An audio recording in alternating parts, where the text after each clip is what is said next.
ఈ దాల్చిన చెక్కకు ఉన్నటువంటి మరో గుణం ఏంటంటే ఇన్సులిన్ రెసిస్టెన్స్ని తగ్గిస్తుంది ఇది. ఎవరైనా సరే డయాబెటీస్తో సఫర్ అయ్యే వాళ్ళు ఉన్నారనుకోండి, వాళ్ళు ఈ దాల్చిన చెక్కని వాళ్ళ ఆహారంలో భాగం చేసుకోవాలి. ఒక దాల్చిన చెక్క ముక్క తీసుకొని నోట్లో పెట్టుకొని మెల్లగా అది నానుతూ ఉంటుంది లాలాజలంలో, మెల్లగా గ్రైండ్ చేస్తూ ఆ పౌడర్ని మింగుతూ ఉండాలి. గ్రాడ్యువల్గా మీ షుగర్ అనేది కంట్రోల్లోకి వస్తుంది.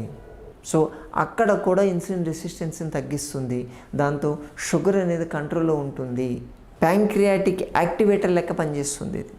మీరు డయాబెటీస్తో సఫర్ అయ్యే వాళ్ళు ఉంటే రోజుకి కనీసం 2 సార్లు ఒక గ్లాసు మజ్జిగ తీసుకొని దాంట్లో ఒక పావు స్పూను దాల్చిన చెక్క పౌడర్, పచ్చిదే, వేయించింది కాదు, దాల్చిన చెక్క పౌడర్ కలిపి తాగేసేయండి.